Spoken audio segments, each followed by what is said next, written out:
सेवा ही मेरी पहचान, शंकर सोनेजा। सेवा ही जिनकी पहचान, वो हैं शंकर सोनेजा। फ्री मालेगांव का काढ़ा, फ्री जोड़ों के दर्द का तेल, फ्री नसों के दर्द से छुटकारा पाने की पीने की दवा। सेवा का लाभ उठाइए, सदैव आपकी सेवा के लिए हाजिर रहते हैं शंकर सोनेजा। रिश्तो.com, इंडिया जी नंबर 1 सिंधी ऑनलाइन मैट्रिमोनी। असां वटि फ्री रजिस्ट्रेशन आहे, नॉमिनल मेंबरशिप चार्जेस आहिनि, काउंसलिंग भी प्रोवाइड कंदा आहियूं। असां सां हज़ारे सिंधी परिवार जुड़ियल आहिनि। पेड मेंबर्स जे लाइ फ्री रिश्तो मीट, हिकु कॉन्फ्रेंस रूम, वो भी रिफ्रेशमेंट सां गॾु। त पोइ इंतज़ार छा जो, खणो फोन ऐं कॉन्टेक्ट कयो। रिश्तो.com। नमस्कार, मैं राजेश दलवानी। आप देख रहे उल्लास लाइन बुलेटिन। शहर की ताज़ा खबरें देखने के लिए हमारे न्यूज़ चैनल को जरूर सब्सक्राइब करें। उल्लासनगर महानगर पालिका मुख्यालय में आज एक बैठक का आयोजन किया गया था। इस बैठक में मनपा आयुक्त अजीत शेख समेत कई मनपा अधिकारी और शहर के कई आर्किटेक्ट भी मौजूद थे। इस बैठक में मुख्य तौर पर धोखादायक इमारतों के रेगुलाइजेशन प्रक्रिया, क्लस्टर डेवलपमेंट और भी कई विषयों को लेकर महत्वपूर्ण जानकारियां दी गई हैं। आइए जानते हैं उल्लासनगर मनपा आयुक्त अजीत शेख आज की बैठक को लेकर क्या बता रहे हैं।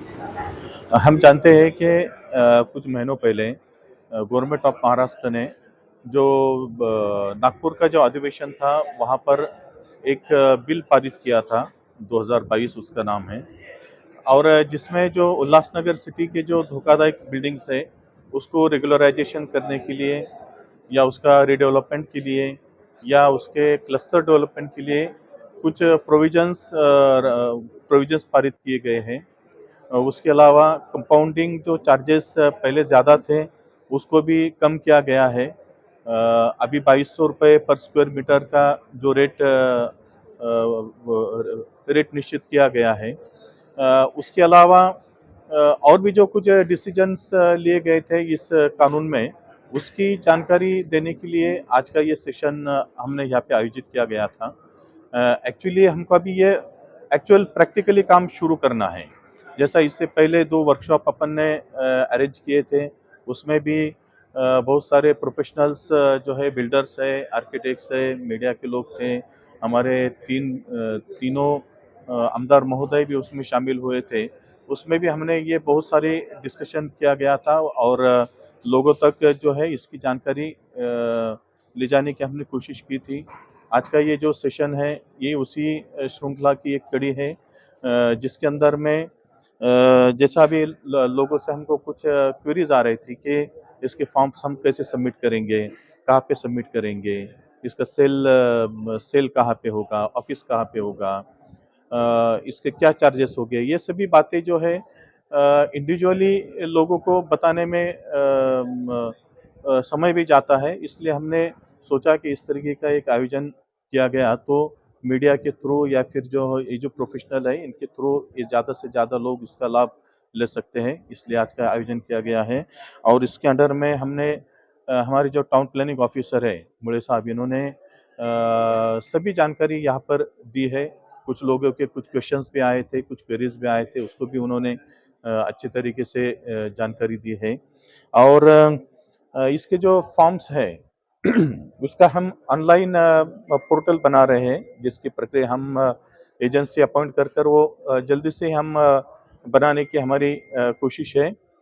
लेकिन तब तक काम में कोई रुकावट ना हो, इसके लिए ऑफलाइन भी हम एप्लीकेशंस प्राप्त करेंगे और अनुसार आगे की जो प्रक्रिया है उसको हम गति देंगे। सर, ये जो प्लान आ रहा है इसका झोपड़पट्टी धारकों को क्या फायदा है, क्योंकि उल्लासनगर में बहुत सारी झोपड़पट्टी है, उनको क्या फायदा है इसका? देखिए, ये जो कानून बना है ये सिर्फ बिल्डर्स के लिए नहीं बनाया है, बड़े बड़े बिल्डिंग्स के लिए नहीं बनाया है, ये सभी वर्गों के लिए बनाया गया है, जिसमें स्लम भी हो गए, जिसमें जो बिल्डिंग्स है वो भी है जहाँ पे रीडेवलपमेंट अगर पॉसिबल नहीं है तो वहाँ पे क्लस्टर भी डेवलप करना पड़ेगा। और इसके अलावा शासन ने जो जीआर निकाला है उसमें ये सारे को भी उन्होंने इनकरेज करने का उन्होंने कहा है। तो ऐसे जो झोपड़पट्टियाँ वगैरह है वहाँ पे ये सारे जैसे स्कीम भी हम इम्प्लीमेंट कर सकते हैं। और हमारे पास ज़्यादातर जो है स्टेट गवर्नमेंट की जगह है। अगर सेंट्रल गवर्नमेंट की जगह होती है तो थोड़ा सा टाइम कंज्यूमिंग हो जाता है, क्योंकि उसमें उनकी एनओसी वगैरह प्राप्त करना पड़ती है। लेकिन स्टेट गवर्नमेंट की जगह रहने से ये सारे का इम्प्लीमेंटेशन भी ज़्यादा स्पीडीली हो सकता है। और उसके अनुसार जो ये सारे के हमारे जो सीओ साहब हैं सतीश लोखंडे साहब, इनसे मैंने कुछ दिनों पहले मुलाकात किया और उन्होंने उसके बहुत ही उत्स्फूर्त ऐसा उसको प्रतिसाद दिया है। उनका भी कहना है कि अपन ये सारी की प्रक्रिया अपने सिटी में ज़्यादा गतिशील कर सकें। एक 10-12 दिन में एक मीटिंग भी हम उनके साथ लेंगे, जिसमें ये सारे के ऑफिसर्स भी रहेंगे, हमारे महापालिका के ऑफिसर्स रहेंगे, रेवेन्यू डिपार्टमेंट के ऑफिसर्स रहेंगे। क्लस्टर डेवलपमेंट, देखिए क्लस्टर डेवलपमेंट जैसा इसमें रीडेवलपमेंट होता है। कुछ जगह पर कुछ बिल्डिंग्स पर रीडेवलपमेंट अगर पॉसिबल नहीं हो रहा है कुछ कारणवश, तो वहाँ पे फिर क्लस्टर डेवलपमेंट में जाना पड़ता है।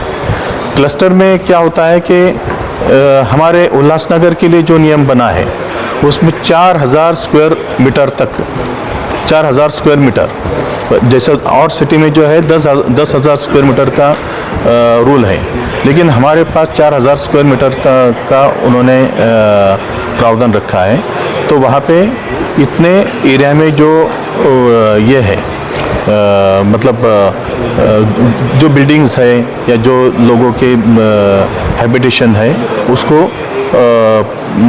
डेवलप किया जाएगा।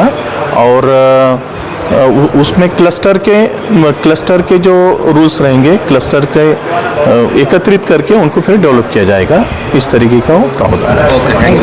आज की जो सभा रखी गई थी वो रेगुलेशन एक्ट में जो विंटर असेंबली सेशन में जो नया एक्ट नंबर 35 पास हो गया है, जिसमें पुराने 2006 के एक्ट में जो भी इरेगुलरिटीज रह गई थी वो कम करने के लिए किया है। पिछले एक्ट में सबसे ज़्यादा वो जो ये था कि जो अपना कंपाउंडिंग चार्ज था वो बहुत ज़्यादा भरने को आता था।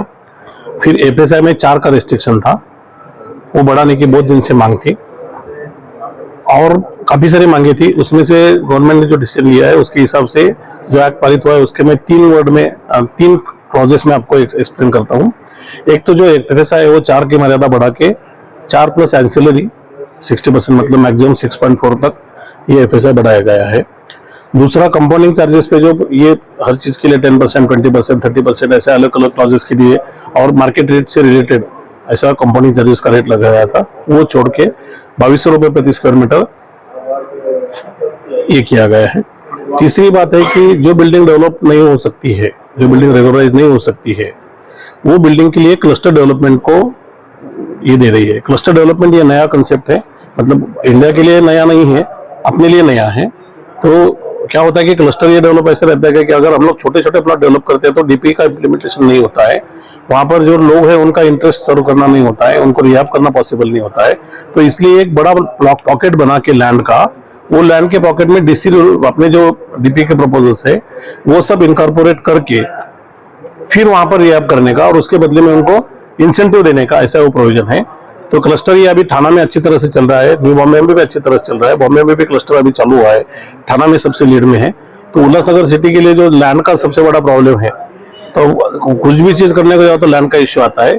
तो लैंड का इश्यू सेटल करने के लिए क्लस्टर आपको बहुत काम करेगा। आज कोई भी एक्विजिशन करना होता है, टीडीआर दो या वहाँ के लोगों का रिहैब करो, ये सब जिम्मेदारी कॉर्पोरेशन के बस के बाहर या शासन के भी बस के बाहर नहीं है, बस के बाहर है। तो ये अगर क्लस्टर डेवलपमेंट में बिल्डर सामने आते हैं तो हम लोग क्या करेंगे कि अलग अलग क्लस्टर नॉमिनेट करेंगे यहाँ पर सर्वे करके, और वो क्लस्टर के हिसाब से डेवलपमेंट प्लान बना के हम लोग उसका डेवलपमेंट प्रपोजल करेंगे। ये बहुत अच्छा प्रपोजल है।